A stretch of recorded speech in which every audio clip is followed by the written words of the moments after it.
and welcome to Lord Nerd Reviews. Today we have something special. No, it's not this. This has been around for a long time. I love it. It's my baby. It's got a few scratches on it, but hey ho. It's a legacy item, and you know I do love them. This is one of those few things I think Bandai have done right. Yeah, they've done it right. People think it's too big. I think it's alright. You know, when you got a big head like me, you need something like this. I mean, you can't go with Anarchy or Toleralto. I mean, I do love Toler, a lot. His products are great, but this is cheaper. I can get it from Toys R Us, if they were around anymore, or Forbidden Planet, if they would get them on time.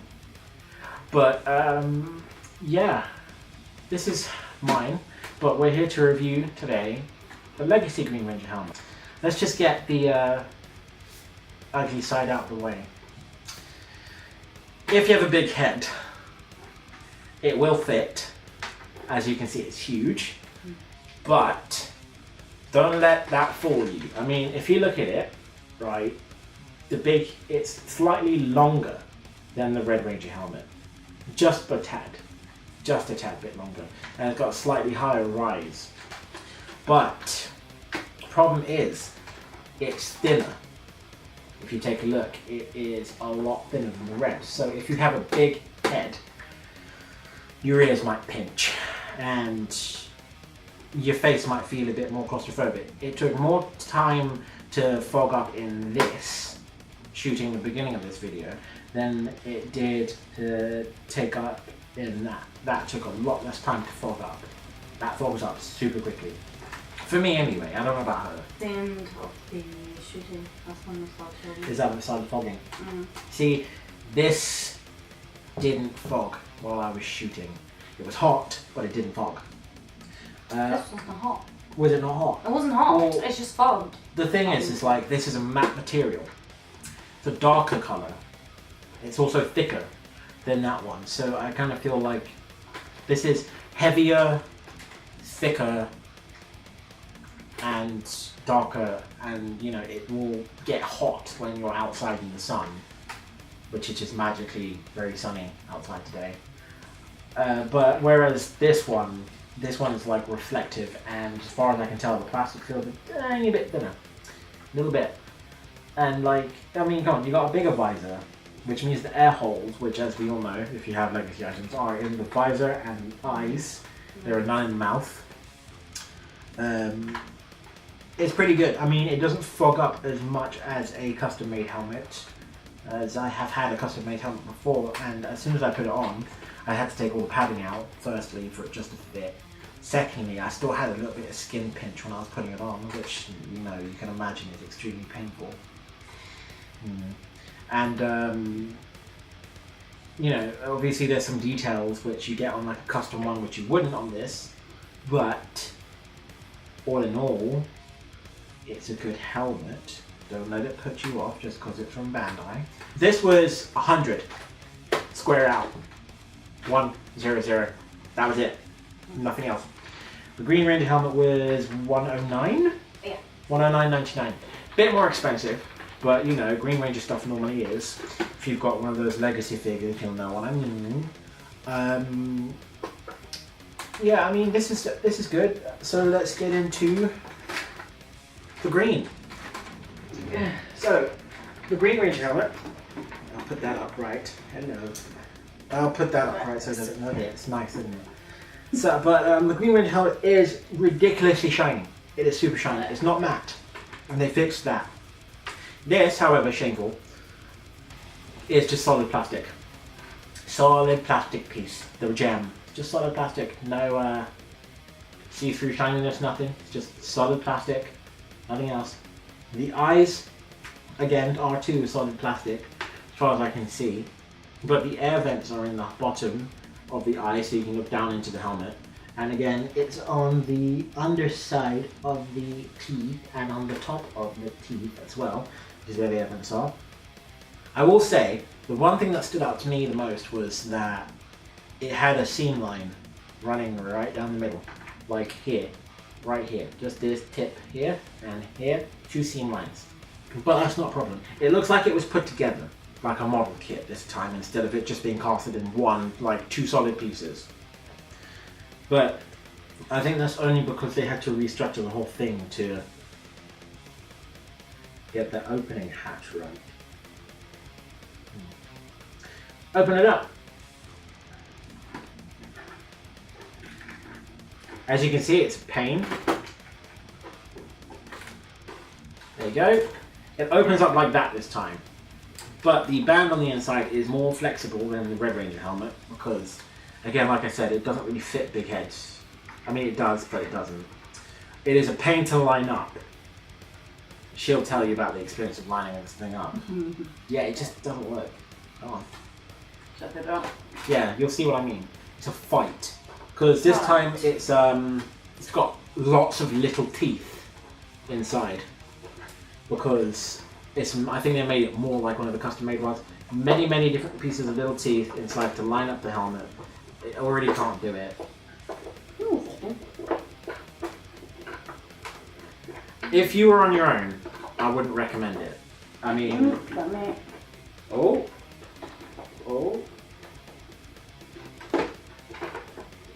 Yeah, that's one side. Hold on. There. Careful. Hold on. I got it. No, you don't.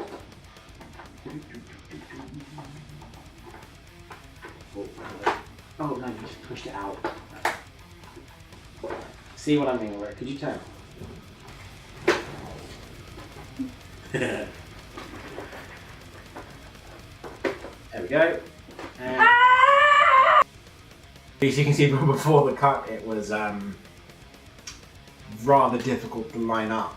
The reason we cut was because there was an incident where a piece of skin got pinched.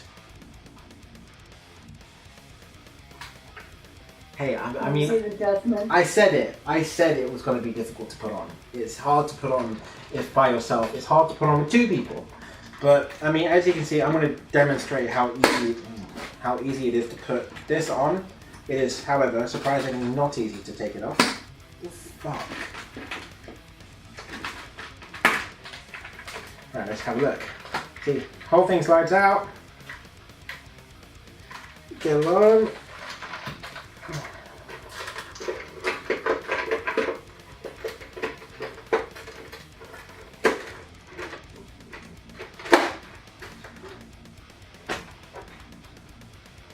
Not even a minute.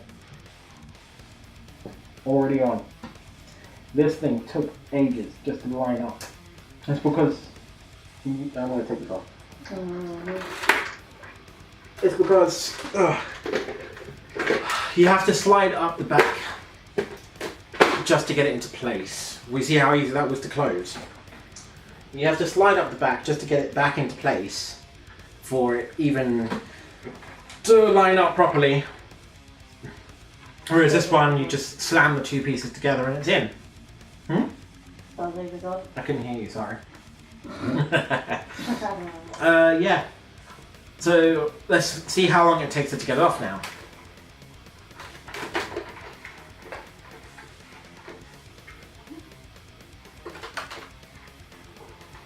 You can see it's a bit of a tighter fit around that neck piece.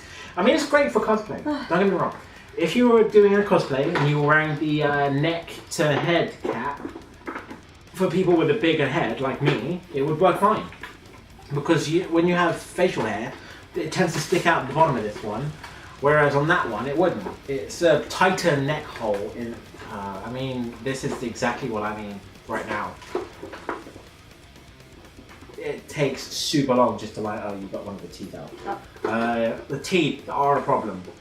I'm just going to say it now, the teeth are an issue when you're getting it done.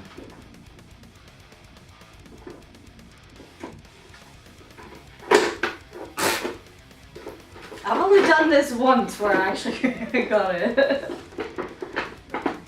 I mean, if the problem isn't lining these up when I do it. The problem is lining the the clips. Yeah. They don't line up when the other one lines up. The clips do not line up. They seem a bit fatter this time. Clips. Hey. There we go. Right, the clips seem a bit fatter on this one this time. Maybe it's because these ones, I mean, these are pushy clips. I know how y'all hate pushy clips. But I like this. It's safer to wear than the clips you get on the inside. Yeah, I know you got this big ugly strap like everything else, but the strap just keeps your head in place. It's the same on this one. Right, if we show them the bottom of the helmets, you'll know what I mean. This is the bottom of the red. As you can see, it's huge, and that's more angular. The mouthpiece extends about maybe 2-3 centimeters more into the neck, whereas this one is a lot shorter, so I could put my hand up in here when my helmet's on. In fact, well, when I have this one, I can put my hand in. yeah, but you have a small head. But my head fits. But yeah, this thing, she has a smaller head. On me, what happened was is that it's thinner at the sides. My ears were squished in. My head is larger, so my chin came all the way inside the mouth guard, and my nose was pressing up against the glass. It was very claustrophobic. Very claustrophobic on this one for me. But, I mean, it's a good, for me, display piece. But that's me. There are people out there who have smaller heads. I mean, my head's not even that big. I mean, it's big, but it's not that big. For me, it would be a good display piece. I like this display piece. It fits with the rest of the... did you just put it on the thing? It fits with the rest of the Green Ranger item. But, again, for me, it's a good display piece. I was looking forward to this. And I still love it. I do. But when it comes to something I'd rather wear, I'm going to stick to my red. It's just easier for me. That's the Green Ranger Legacy helmet review. It looks nice. It looks nice. I mean, okay, compared to color-wise, compared to this, I'd say the color is better on that one, detail's better on that one, pinstriping is better on that one. I know some of you people are really, really anal. If you don't like the plastic gem, just replace it. It's literally like a piece on the inside, just like pop out when it comes off. Yeah, I know. It's good. I like it. It's a good helmet. I got out the negatives in the beginning. The positives are there. The only thing I know a lot of people are going to hate is the fact that the teeth are still not pinstriped. Now kiss. Oh yeah. Yeah. So that's the review for today. Like, share, and subscribe if you'd like to see more. Hopefully we'll be getting some more Power Ranger stuff before Bandai decides to finish. And maybe we'll get the, maybe in a couple months I'll be able to do the Lord Draken Legacy figure, as a good friend of mine from the US is sending me one PowerWorld.com, thank you. And I'll put the link to his Instagram in the description below. And also, I want to do the Xenonizers too. Okay. No one can see. It's good. Have a nice day.